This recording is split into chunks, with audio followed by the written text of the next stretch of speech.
18년 야인 생활을 거치고 잡은 권력을 과연 이재명의 개로만 바칠까? 반갑습니다. 김영희 TV입니다.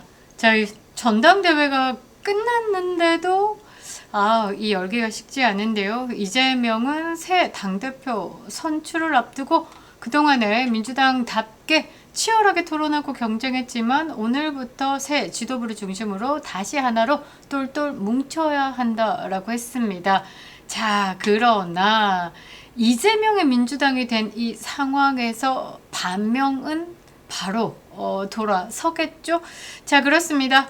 민주당 전당대회 김민석이 당선이 됐습니다. 정청래가 바로 SNS에 이렇게 썼는데요. 정청래는 숫자로 졌지만 정청래 지지자와 권리당원의 가치와 열정은 지지 않았다.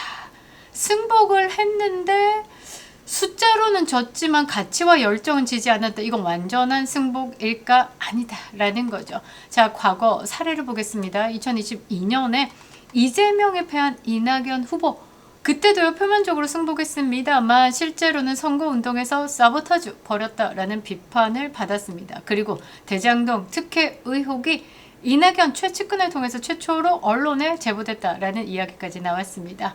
결국 민주당은요 대선에서 패배했고 이재명은 오랜 사법 리스크에 휘말리고 있습니다. 지금 정청래 지지자들 이른바 팀 정청래가 이번에도 그 전철을 밟을 수 있다는 우려가 벌써부터 나오는데요. 잘한다. 화이팅이죠. 자, 오늘 제가 주목하는 것은 조금 다릅니다. 최고위원 경선 결과 팀 정청래로 불렸던 최민희, 이성윤, 한민수가 모두 선출되면서 친 정청래가가 최고위 5개 자리 중에 과반을 차지했습니다. 그런데 이재명의 최측근 중에 최측근, 오른팔 왼팔 그 김용이 그 이재명의 분신이다라고 불리는 그 김용은 6위로 낙선했습니다. 이른빨 좀 있는 박선원도요. 점수가 좋지 않게 겨우 당선이 됐다라는 거. 자, 당대표는 이재명의 대리인 김민석이 됐는데 최고위원회는 정청래가 과반을 장악했다라는 거. 이게 뭔 뜻일까? 민주당은 지금 하나의 지도부 안에 2개의 서로 다른 정치 세력이 동거하는 심리적 분당 상태에 들어간 겁니다. 오늘 많은 해석들이 있는데요. 저는 조금 다른 시각에서 해석해 보도록 하겠습니다. 선구독 후 시청, 조댓구알, 좋아요, 댓글, 구독과 알림 설정 부탁드리도록 하겠습니다. 자, 이재명의 대한민국입니다. 77막 입틀막법 시행 이후에요. 수많은 계정들이 폭파당했다라고 구글 코리아가 밝혔습니다. 좌우 그 진영 상관없이 계정이 폭파당했다라고 하지만 우파 유튜브 탄압 심하다라는 것은 여러분들이 아실 수 있죠. 반대파의 집중 신고, 한파들, 우리와 교회를 같이 하지 않은 보수의 분열자들 집중 신고로 노출 클릭 수 반토막 나고 있는 피해를 입고 있습니다.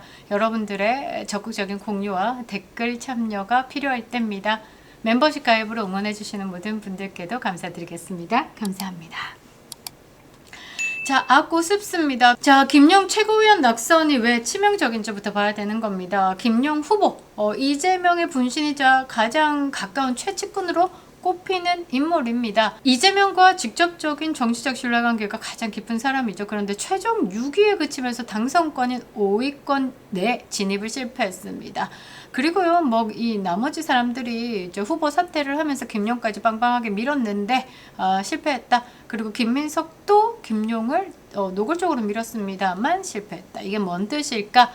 그러니까 이재명의 뜻을 지도부 내에서 직접 반영하고 대변할 핵심 스피커 부재가 된 겁니다. 반면에 당선권 5명 중에 최민희가 1등 꼽혔습니다. 이성윤, 한민수, 소위 친청계다라는 후보들 3명이요. 안정권으로 들어오고 당선이 됐다라는 거. 최민희는 18.35% 득표율로 수석 최고위까지 됐습니다. 나머지 2사람은요. 친 이재명계 박선원, 이 사람도 별로 점수가 좋지는 않습니다. 서미화 후보가 차지를 했습니다. 5석 중에 3석이요. 정청래계 지도부 구성 내에서 대통령 직속 친명계 비중이 상대적으로 약화되고 당내 독자적 세력 기반을 가진 지도부 구성원들의 영향력이 커진 겁니다.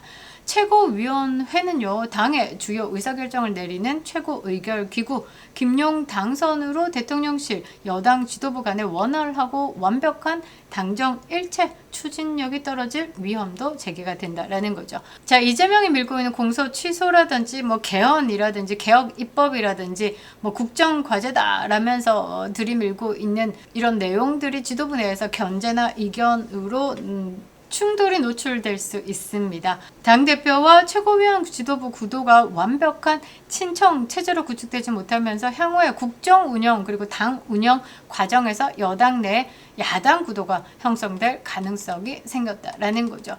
자, 그러면 이게 왜 심리적인 분당 상태로 이어지는지도 봐야 되는 겁니다. 당원들은요, 졸지의 전통성을 잃어버렸습니다.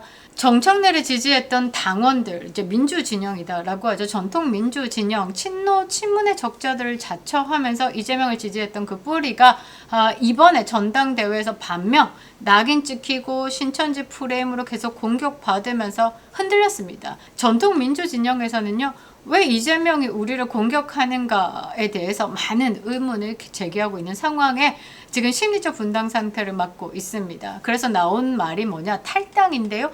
정청래가 탈당하지 마라. 우리가 우리 당을 우리 것을 지켜야 되는 거다. 그 말은 굴러온 돌이 이재명이다라는 말을 이제 애들어서 하는 말이죠. 자, 정청래가 뭐라고 했냐면 김대중, 노무현, 문재인 요까지 전통 민주 세력이죠. 이재명까지는 살짝 얹었는데 이렇게 우리가 지지를 해가지고 대통령까지 당선시키지 않았냐? 우리부터 대동단결하자라고 이제 던졌습니다. 이 메시지 자체가 지금 당원들 이탈 움직임이 현실적인 위협이다라는 것을 방증하는 거죠. 오마이뉴스도 집었는데요. 선거 기간 쌓인 감정의 골이 워낙 깊어서 지금 쉽게 봉합되기는 어려울 거다라는 전망이 적지 않다. 자칫 당원 이탈이나 차기 공천을 둘러싼 개파 갈등으로 이어질 수 있다라고 했습니다. 그러니까 지금 잠시 잠잠할 수 있습니다만 곧 공천과 그리고 4월에 있을 이제 서울시장 재보궐선거에서 노골적으로 드러날 수 있기 때문에 지금은 아니더라도 이제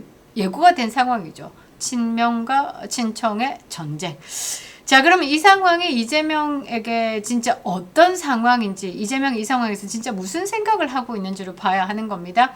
자, 이재명은요, 민주당이 필요했고요. 공천이 필요했기 때문에 민주당을 이용했습니다. 그 전까지 유시민이가 이런 말을 했습니다. 김대중의 민주당이었지만 노무현을 거치면서 민주당의 노무현이 됐다. 그래서 민주당의 이재명이 되어야 하는데 지금은 이재명의 민주당이 되고 있기 때문에 이 문제가 되고 있다까지 발언을 했습니다. 민주 가치와 정신은 이재명에게 처음부터 없었다라는 거죠. 이번 전당대회 이후에 이재명 코어 지지층이 이탈을 하고 있습니다. 과연 이재명에게 지금 민주당이 필요할까? 그래서 이재명은요, 뉴 이재명을 계획하고 있는 것이 아닐까 분석을 할 수밖에 없는 겁니다. 통합과 협치라는 명분을 내세워가지고요, 보수 진영의 탄핵 찬성파, 개헌파들과 만나서 정치적인 계산기를 두드리고 있습니다. 대표적인 게 바로 골프 회동 우적입니다. 국민의힘 다선 의원들 6선 주호용을 시작으로 만났죠. 잇따라 비공개 골프 회동을 갖고 임기 단축까지 언급하면서 분권형 권력 구조 개헌을 논의했다라고 합니다. 자, 여기서 새로운 의혹까지 하나 나왔는데요. 안규백과 골프를 쳤다라는 그 의혹이 있던 그날 실제로 안규백이 아니라 또 다른 국민의힘 인사였을 가능성까지 거론되고 있습니다. 그런데 주호영, 박덕흠 뭐 이런 사람들 이름이 거론되는 것보다 더 폭발력이 있기 때문에 지금 대통령실에서 입을 꼭 닫고 함구하고 있는 것이 아닐까. 김무성 이런 거면 진짜 난리 날 것 같은데요.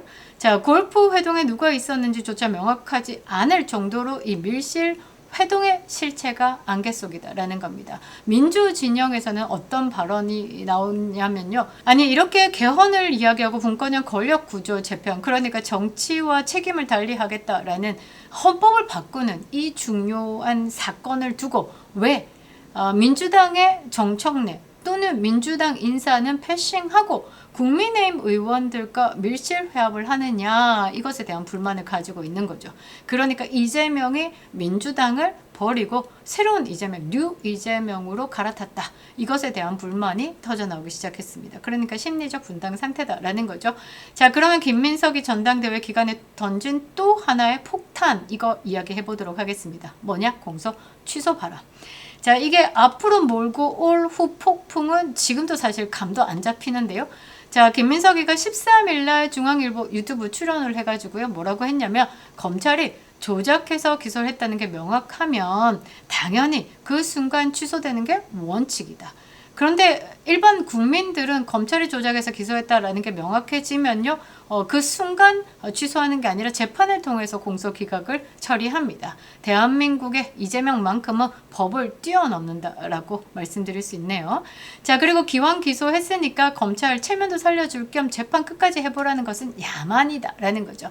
그러니까 검찰 조작 기소 이거를 주장을 해가지고 공소 취소까지 가야 되는 원래 루트가 재판인데 그 재판까지 가면 검찰이 조작해서 기소했다라는 게 또 다르게 거짓으로 드러날 수 있기 때문에 재판 자체를 안 하려고 꼼수를 부리는 거죠. 아따 못된 머리 더럽게 잘 돌아갑니다. 자, 그러니까 김민석은요 이재명의 공소 취소를 직접 하겠다라고 말한 적은 없다라고 선을 그었지만 말한 거나 마찬가지죠. 이재명 대통령이 아니라 김재명이든 강재명이든 억울한 조작 기소가 있다면 그건 취소가 원칙이다라는 논리였다라고 입을 털었는데요. 말이야 방구야 쉽죠.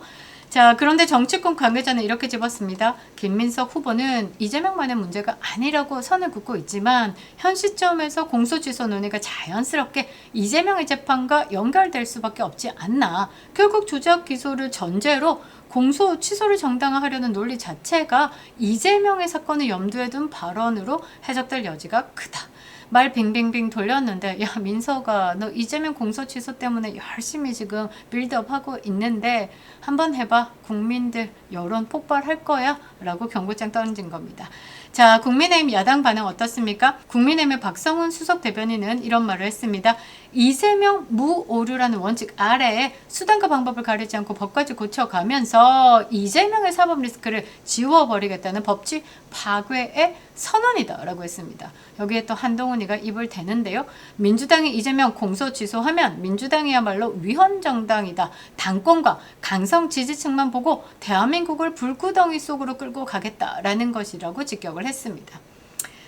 그렇습니다. 자, 한동훈까지 난리 방구로 피네요. 자, 이재명의 사신인 김민석이가 전당대회 기간 동안에 약속한 이 공소 취소가 어떤 후폭풍을 몰고 올지 지금 재밌기도 하고요. 감도 안 잡힙니다. 위헌정당 논란 불거지고요. 법집학의 프레임이 이 김민석의 당대표 취임 이후 직후부터 따라다닐 겁니다. 자, 그러면 공소 취소 후폭풍이 본격화되면 김민석은 어떤 움직임을 가질까? 한 번 배신한 자는 배신은 쉽죠.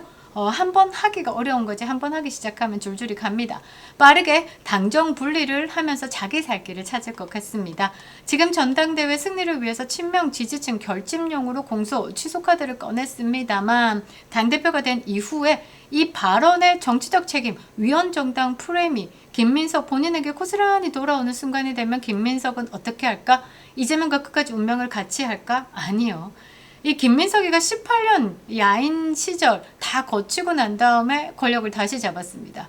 원래 이렇게 권력에서 멀어졌다가 권력의 중심으로 들어오면요. 욕심이 장난 아닙니다. 자, 김용조차 최고위원 낙선으로 지도부에 못 들어간 이 상황에서 정청래가 최고위원 과반을 차지한 이 구도에서 김민석 본인도 당권을 쥔 순간부터 이재명이라는 배와 자신의 정치적 미래를 분리해서 계산하기 시작할 가능성이 높다라는 거죠. 공소 취소 후폭풍이 커질수록 그 계산은 빨라질 겁니다. 김민석. 그러니까 쉽게 말해가지고 이재명과 분리, 이재명과 차별화 전략에 나설 겁니다. 자, 그러면 이 모든 상황이 지지율과 어떻게 연결되는지를 봐야 된다라는 거죠.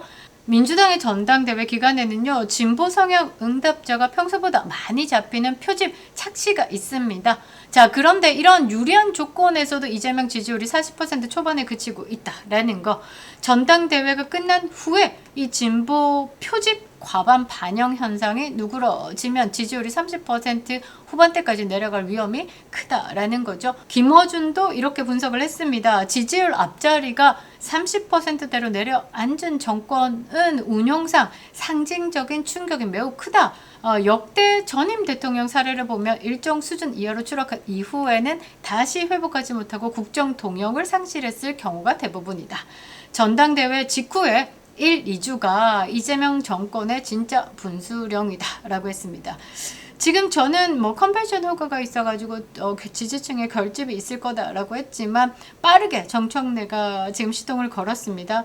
탈당하지 마라. 그리고 나는 졌지만 숫자로는 내가 이긴 것이다 라고 하면서 반명 친청의 지지층을 결집하고 있습니다. 자, 1, 2주. 자, 이재명 죽을 마실 겁니다. 트럼프 대통령도 이재명을 패싱하고 김정은이랑 만나겠다라고 한 상황에서 당대표는 이재명의 사람인데도 이재명 사람이 아니다라는 거. 이재명은요, 이 쪼개진 민주당을 붙잡고 갈 것인가 아니면 뉴 이재명이라는 새로운 판을 짤 것인가. 18년 야인 생활을 거치고 잡은 권력을 과연 이재명의 개로만 바칠까?